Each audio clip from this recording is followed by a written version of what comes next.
Douglas, you tackled Emma, and you directed it. I did. What drove you to say, I love this book? Well, it was the first Jane Austen novel I'd read, so when I was reading it, I just took it on face value as being a sort of light, romantic, and slightly frivolous piece of writing at the beginning. And then there's this extraordinary scene in the middle of the book where Emma is at a picnic with her friends, and she makes a joke at the expense of a spinster in the town. And being Emma, she thinks she's phrasing it so cleverly that everyone else will get it, but it won't hurt the spinster's feelings. And of course, it deeply wounds the spinster. And it's a terrible moment because she's hurt this person who is beneath her socially, so it's an unforgivable mistake just on those grounds alone, because she should never treat someone who's technically beneath her in that way. So she has made fun of her at this picnic. And everyone knows it, and everyone condemns her, not verbally, but they disapprove of her having done this. Most of all, her friend Mr. Knightley disapproves of it.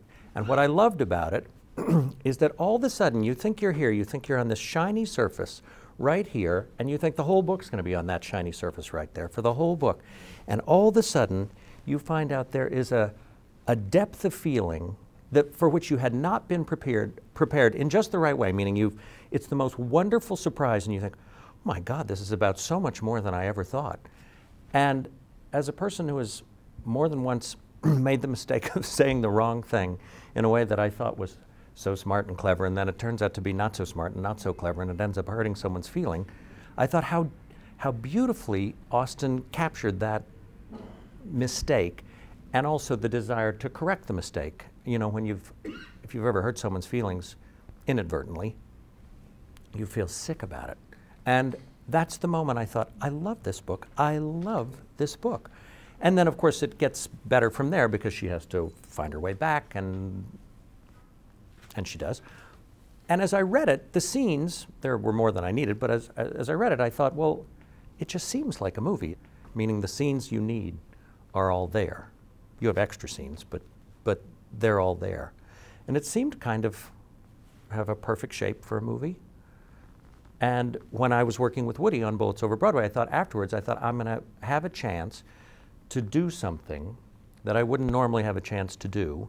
So I should do something I love and could maybe push through with some luck. So I adapted it. You approached Nicholas Nickleby. Roger Ebert said, you've done some serious pruning, but the result does not seem like you've diluted the novel at all. How does a writer do that with such a big book?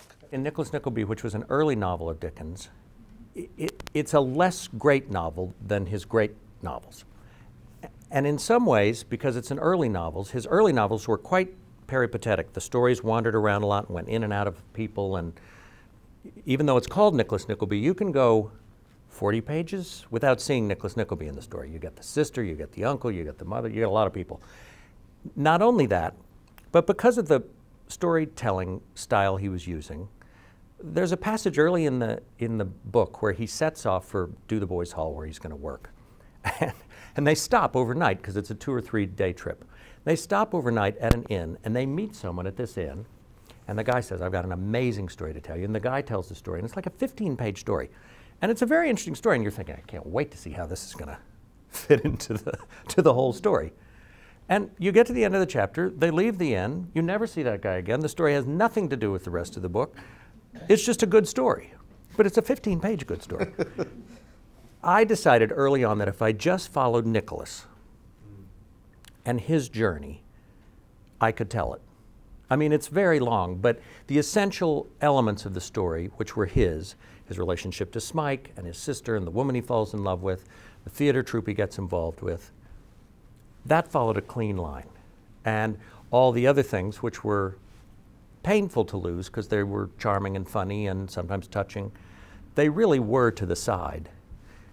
So that's what made it easy. I say easy, but it's what made it possible. Have you ever been given a book where you go, I don't like the book and I don't think I want to adapt this? Not quite like that, but after I had made Emma, someone wanted to make Vanity Fair. This was before Mira made it. And they said, but we want to modernize it. And I hadn't read it, so I thought, well, let's see.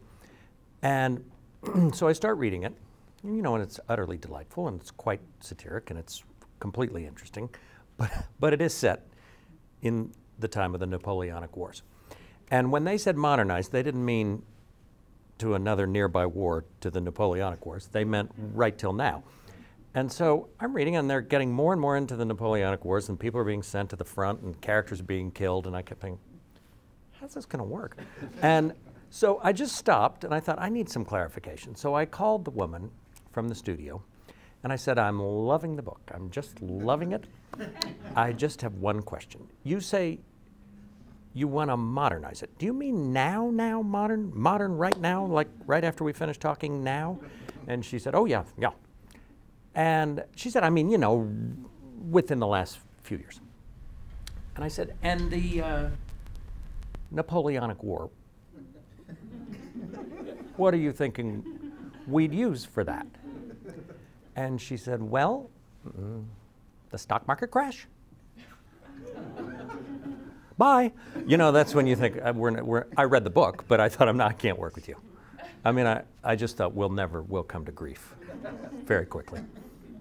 You meet a lot of people who say, I read the book, hated the movie. You got readers who are going there and expecting their favorite moments in the novel, and you might not be able to put it in there. And how do you feel responsible for that? Or do you? You can't really. Can't. No. I mean, first of all, if it's not your favorite moment, you have to honor what you believe in. Yeah. You spend a long time, or I do, it takes me a long time to break the novel apart and really understand what I'm changing and make the changes you have to. And I mean, my policy is, if it's already typed and it works, I'm not trying to get myself in ahead of the author. I'd love to use as much as whatever works, Sure. But then, because you're reducing it and changing it, everything can't fit the same way. So you have to invent, and you have to think of new things. And at a certain point, you have to forget what you had to know so well at the beginning. Because at a certain point, you kind of push the other things out to make sure that what you have works as its own piece. When you were adapting Emma, were you thinking of a star? No? No, I think you always have to think of, I think your best chance of getting someone good is to think of the character. Yes. To make the character as interesting as possible. That's why you're drawn to the story. I mean, it's always because they're good characters.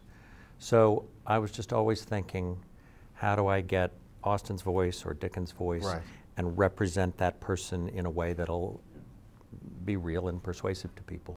Academic world says focus on three things: character, locations, and time. Do you guys think about that? No, I didn't know the academic thing, so and I didn't think of. of. Do research. So. I never think of those things, but of course you think of. Right. Who's essential, and who's not, because in a novel you can take the time to develop people that in your 2 hours or 2 hours and 15 minutes, it's harder. So you really need to make some choices. I will say a challenge I found when I was adapting Emma, as opposed to Dickens, which is very, very specific about action and things that are happening. Often there would be wonderful conversations between the characters in the book, and they were not particularly placed in any specific, she saw Mr. Knightley, she saw Harriet, they did, and there was never much in the way of action. Now, these may have not been particularly active people, but in translating it, I had to think of something they'd be doing so that they weren't just sitting and talking to each other. Right. And I hadn't really thought of it as I was reading it, because the dialogue was very winning and the events were involving, but when I actually broke it down and started to think, you think, where are you? And it's just sort of happening, and they're talking, and so that is a challenge, because you do want, to think, what are the pictures behind everything else? Where are they, and are there places they could be that will inform the action or enhance the action in some way?